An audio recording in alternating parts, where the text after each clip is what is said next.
how you did number 6? You say converges or diverges? Diverges. And now justify. Because P is equal to 1. First of all, you must, if you say P, you must have first said it is a P series. P is equal to 1, which is less than or equal to 1, and therefore it diverges. You could also say it diverges because it is the harmonic series. When the power is 1, that's a special series, the harmonic series. Are you with me? All right, next one, converge or diverge? Diverge. Diverge. Why?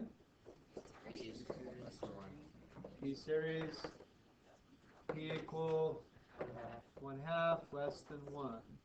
I would expect 4 things. Diverges, P series, what the P value is, and how it compares to 1. Okay? With me? All right, last but not least, number 8. What did you say for K? Less than -1. Less than -1, I heard. What else? -1/2. Okay. Would you agree that this cleans up to a P series at the end of the day, 1 over n? After cleaning all up, how does it end? N? 1/2 minus k, right? All right. In order for this to converge, 1/2 minus k must be greater than 1, which means, I don't know if you move this over there and this over there, but k is less than -1/2 is correct. K less than -1/2. You with me? All right, cool. The lesson 2 ideas of the day here are these bad boys: the direct comparison and the integral test. Actually, can I go?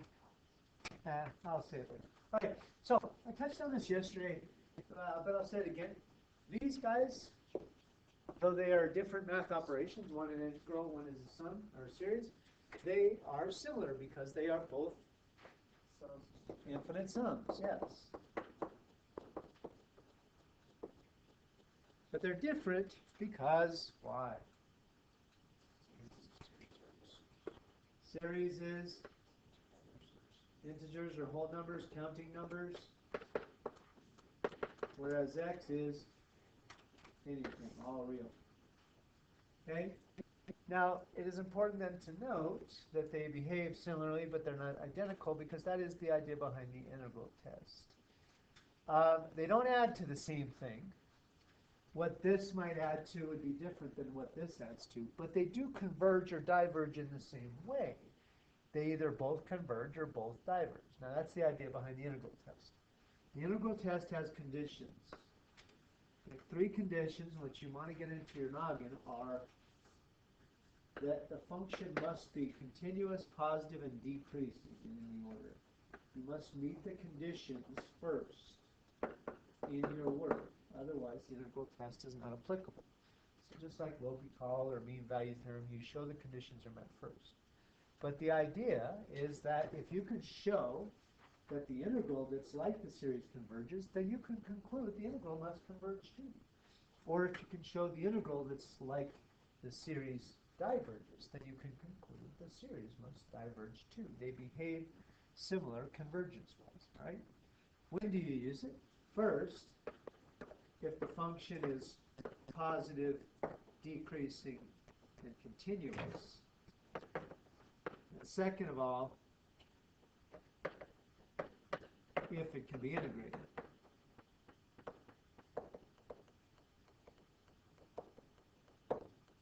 Right? You with me? How do you use it? Well, you first meet the conditions. You then show the improper integral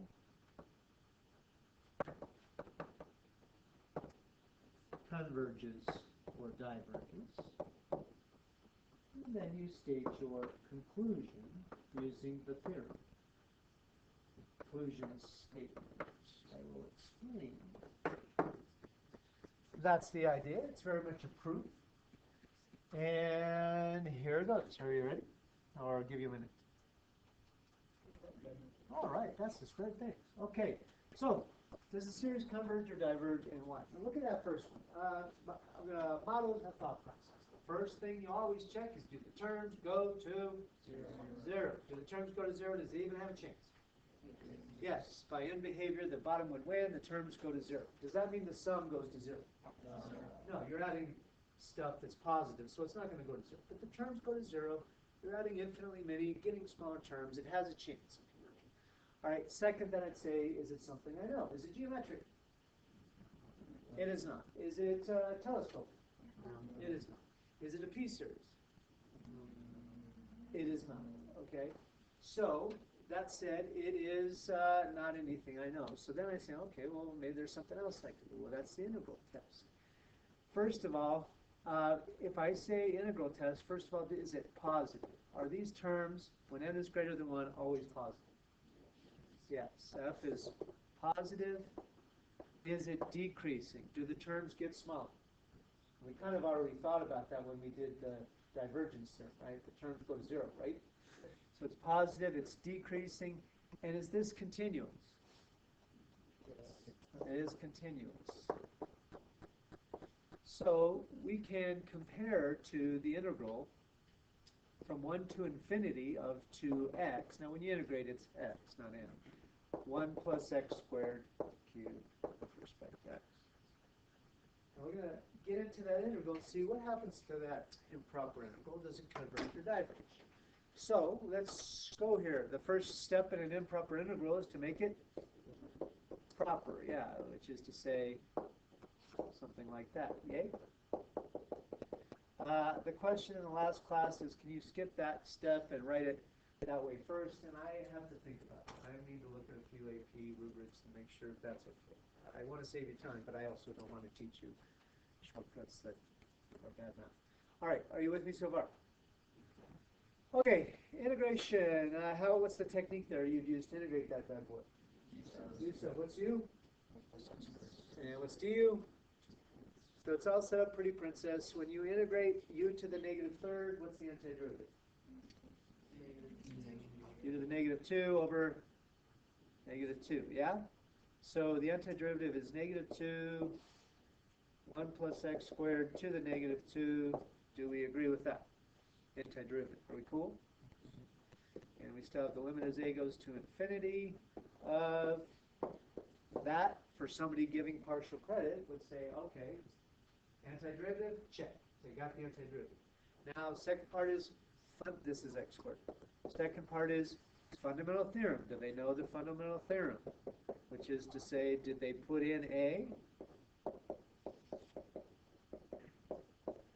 And did they put in 1 and subtract? Which actually makes it addition because it's negative. Do you concur with that? All right, now let's get into the limit. As a gets infinitely large, what does that first fraction approach? 0. And what is the second approach? Oh, this is a 1, isn't it? Sorry, I didn't put in 1. So what does the second one approach? Wow, that's really presenting new problems. That's so sad. Okay, so what's 1 squared? Plus 1. 2, and then square that times 2. 1, 8. Okay. Now, what does that lead me to conclude? That integral is convergent, finite, yeah? A conclusion then would be that the series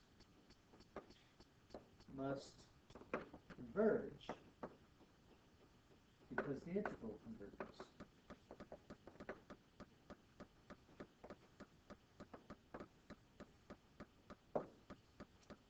And that's the conclusion to an integral test. Do you understand? Okay, try one on your own.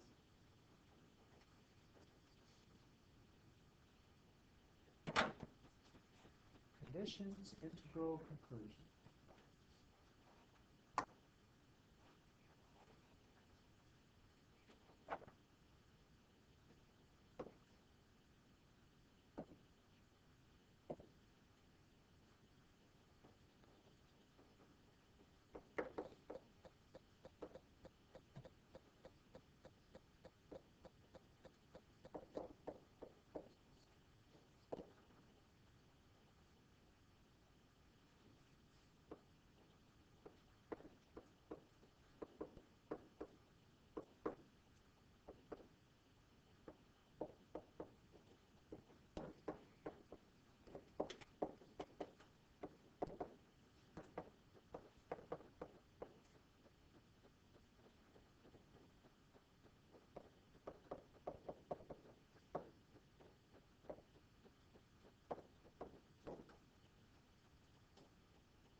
Ready?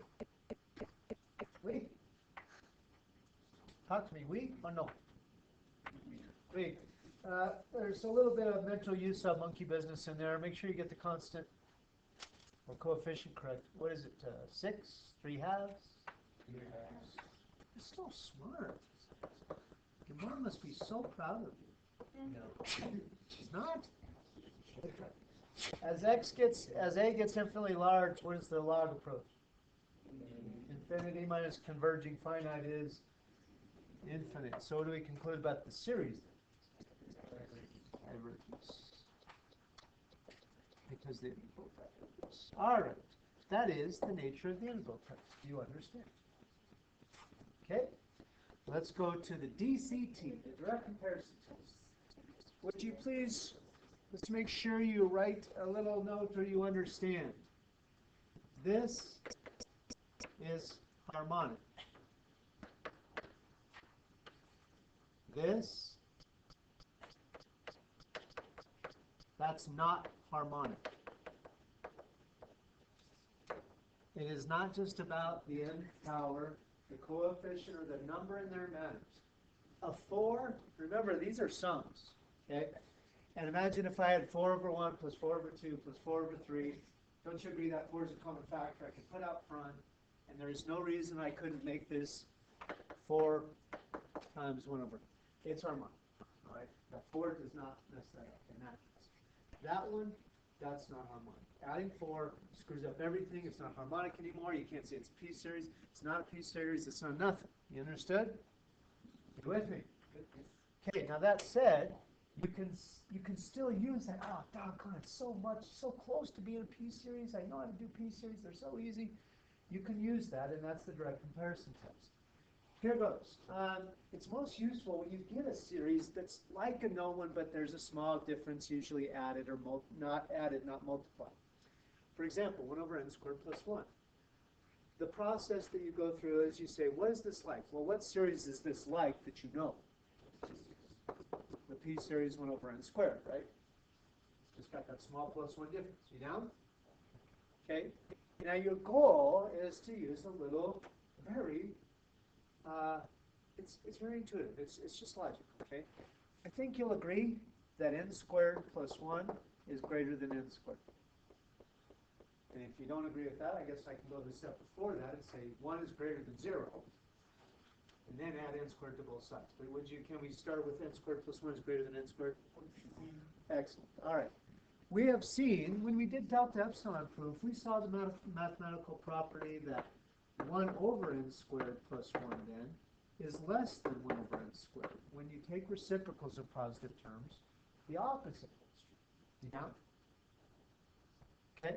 Now, we're trying to talk about not just terms, but the sum of all terms. Now, if every one of these terms is less than every one of those terms, then isn't the sum of all these terms less than the sum of all those terms? And therefore, the sum is less than the sum. Now, what do you know about the series 1 over n squared? It's converging, which is to say its sum is finite. It has a finite sum. Well, our series is less than a finite sum, and therefore it must be finite, assuming it's positive, which it is. Okay? And therefore it must also be finite. Now that's the direct comparison test. The conclusion then would be something like this. The series in question converges because it is less than the series 1 over n squared. Cross out that and, I don't like that. Which converges. Now, unfortunately, you can't just call it good, say, take my word for it, 1 over n squared converges. You have to justify why you say 1 over n squared converges. Why do you say it converges? P series P equal to greater than. So you decide what to compare it to. You show how the two compare in an inequality, and then you give the conclusion based on that logic. Let me show you what one without the kind of outline looks like from start to not. Actually, Do I not have, is this what you're supposed to right now? Yeah. Okay, so the first thing you should start with then is you say compare to. What should you compare it to? 1 over 3 to the n. Now it's important that you say all that. I will take versus 1 over 3 to the n, but there are multiple tests, 8 or more, and you have to start by saying, communicating, hey, this is the direction I'm going. I'll go on comparison tests, not end goal tests, all right? So that's what communicates, hey, buddy, direct comparison test, right? Now do the comparison. And the conclusion.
How are we doing?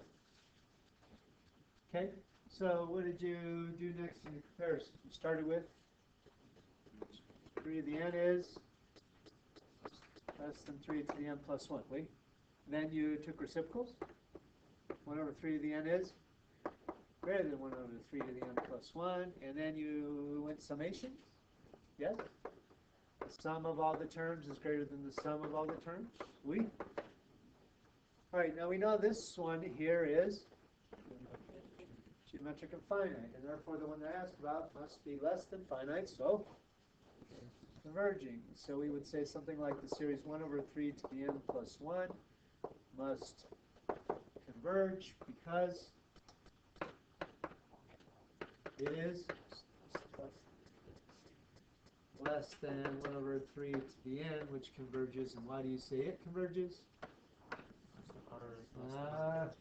Geometric with an R of 1/3 less than 1. Okay. All right. You follow? Okay, cool. Let's go with one that's a little more difficult. So 1 over n factorial. Do the terms go to 0? Yeah, they're definitely going to get smaller and smaller. 3 factorial, 4 factorial, 1 over those is going to get very small very fast. All right. Now the hard part then, so we're going to, I don't have to say what I'm comparing it to. It's obviously in the question. Are you with me? Let's talk about the inequality. N factorial, how does it compare to 2 to the n? Would it? After 4, yeah.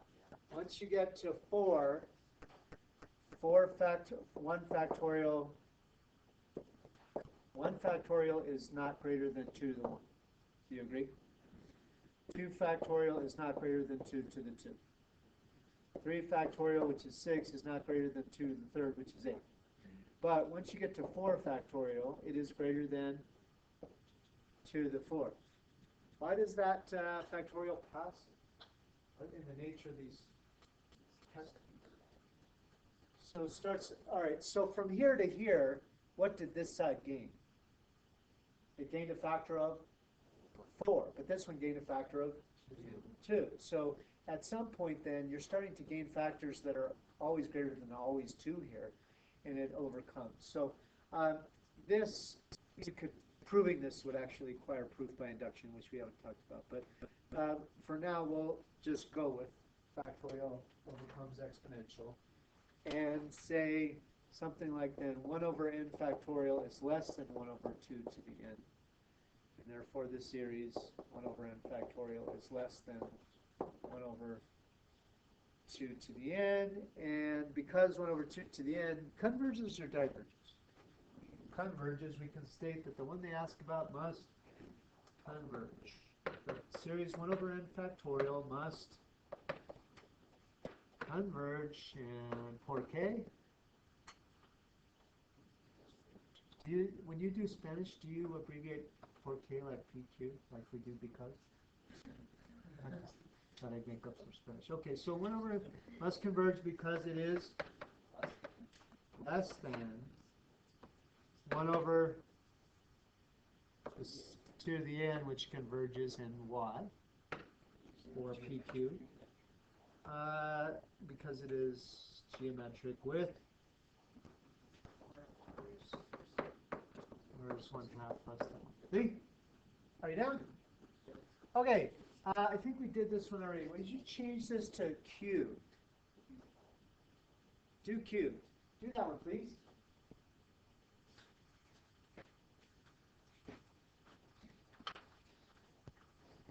And it's really not for the extra practice. I do have a point. This one's different.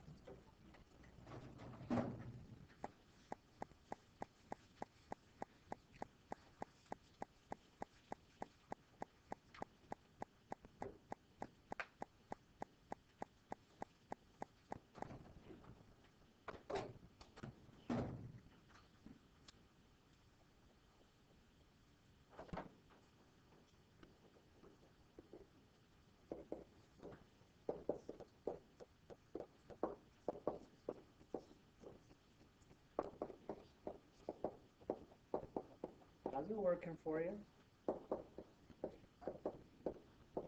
If you're saying, then you are on the right track.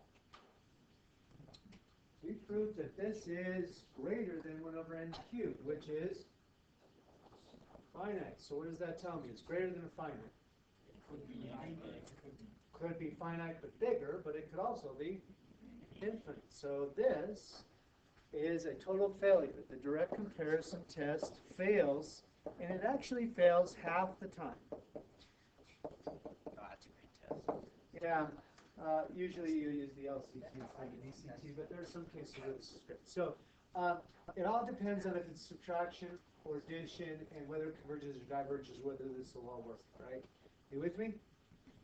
All right.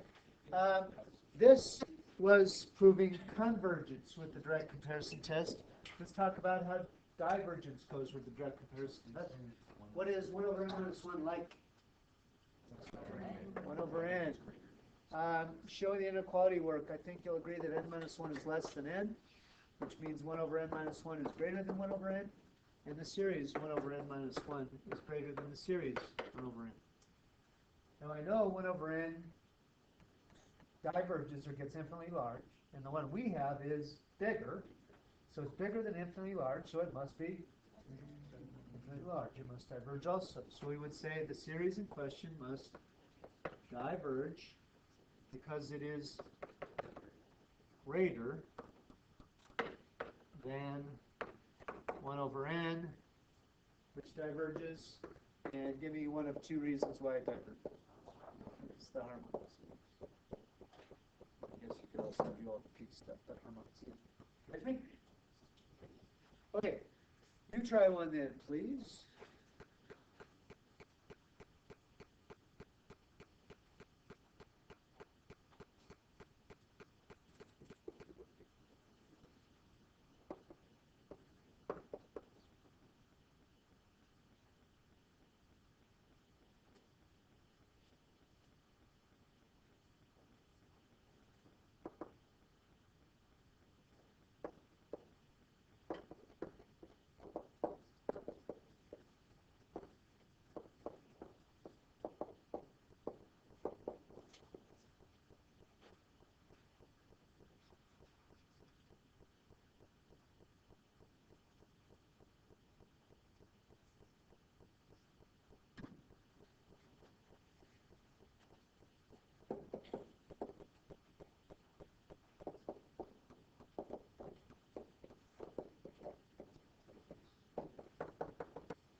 Alrighty? Okay, I assume you stated that you're comparing it to 1 over root n.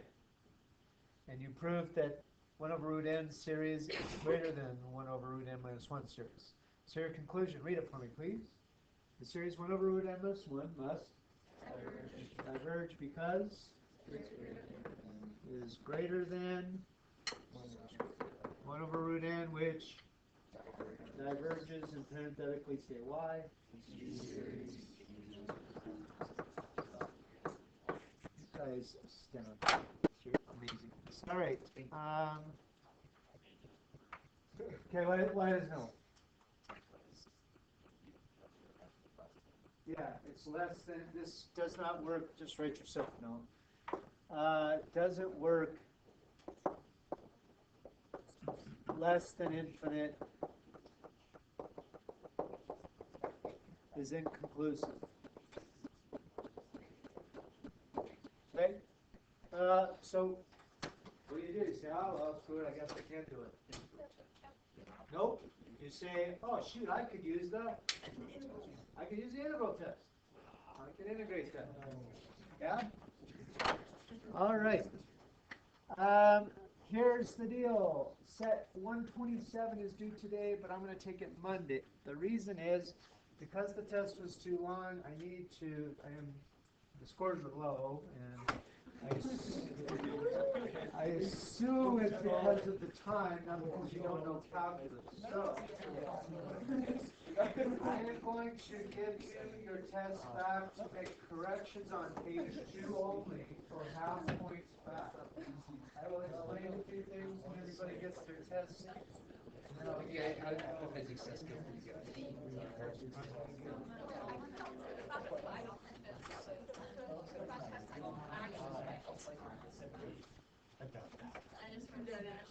I was actually getting through it like pretty.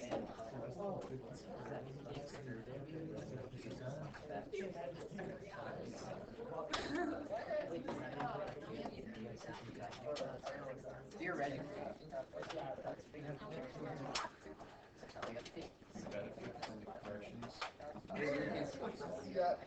My plan is to find my phone, just gonna put it on, find my iPhone, I'm gonna keep reading it for the whole class period, and make the top pissed off again, put their phone on. I'll have my phone in the locker room, so I'm gonna smite the kid who's oh. I was just surprised. I thought my phone was spiking someone else. I was actually able to like see my way through most of it. Did you remember most of your problems? It's terrible. Okay, so just a little bit of some guidance in what I want. Okay, first of all, with some exceptions, I prefer to do corrections on other paper. If you do them on the test page, make sure it's in a color other than pencil and red on other page. Okay? Quick few notes. Just walk through me, and then I'll shut up and let you go. I'll let you do most of the work. 5A and B, I think you should be able to figure out with the help of your math amigos. 6, if you miss the graphs on 6, then redo them in color on this page. Obviously, you don't have graphs stuck on your notebook paper, so just redo them in color here. Are you with me? Okay, I will tell you this. Most of you the majority missed the second lemniscate. On the lemniscate problem in number 6, by far the big concept to a lemniscate is it's got dead areas where you get imaginaries. Why do you get imaginaries in some place? Yeah, the square equals a negative. Now, I made you think on your toes a little here in throwing you the negative. To make this real, you're going to have to choose thetas where this is negative to counteract that negative. So you need to figure out where is this real versus imaginary. But I think you'll agree that if theta equals 0, this is positive and you're in deep doo-doo. So that's a no. It doesn't. Okay? Geez Louise, 7 was a disaster. First of all, I don't think that some of you understood the question. Okay? Which of these diverged by the divergence theorem? Why does something diverge by the divergence? Because the terms don't go to zero. Okay? It does not prove convergence. It proves divergence. All I can say is might converge. So the only thing you can say is on each of these, in number 7, just so we're clear, you might just have -2 off to the side. Every one of those 4 problems was, did you make the right call? So if you circled it and said, yes, it diverges, when it shouldn't have, then I took off 1. If you didn't circle it, when it should have been circled, I took off 1. So that points should reflect what you did. So I need you to get the points back. You need to show the limit of the terms is something, and either if it equals 0, then you should not, if it equals 0, then you should not be circling it because that does not prove divergence. And if it doesn't equal 0, then you should circle it. Are you with me? So I need to, it's not enough to say, oh, hey, Jimmy's got these. That doesn't convince me. You must convince me you learn. Understood? Then we should start there. What's the point of these corrections? Is the point getting points back? No, what's the point? Learn, exactly. Learn, all right? 8, I think with work time, and 9, you should be good. Jeez, LaFreak, I tried to help you. I said on the AP problem, read carefully, don't anticipate the problem. And yet, sure enough, people said, read carefully, yeah, blah, blah, blah, blue. Oh, it's logistic. There's a graph of logistic. It's logistic. Here I go. Here's the logistic. It's half the carrying capacity. Is the logistic. It is not logistic. It clearly says that's not the graph. It's not logistic. That's not a differential equation for logistic. Please don't give me half a carrying capacity crap. There's no carrying. No. Okay? There's no logistic there. Understood? All right. I'll calm down now. You go get to work. Do feel free to help each other. Copying rules are in effect. In other words, if you have somebody else's paper in your hand and a pencil's in your hand, you're cheating. If you want to see somebody else's paper, you put the pencil down, you say, oh, I see what you did, and then you do your work. Understood? Okay, do not just copy fast.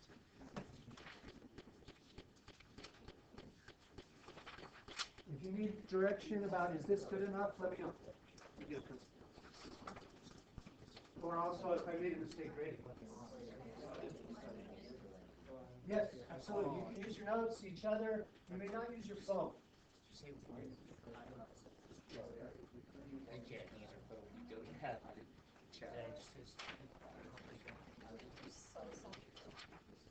Oh my gosh. Also, I mentioned to get points back, your corrections must be correct. I think Mr. Cozer got some. Should I just continue this like derivation? Yes, if you do it over here, and that's fine. All right. Okay. If you have room on the integration on the bird problem on your paper, I guess you can do it over there, but don't squeeze it in. I should have done that. It's just the second.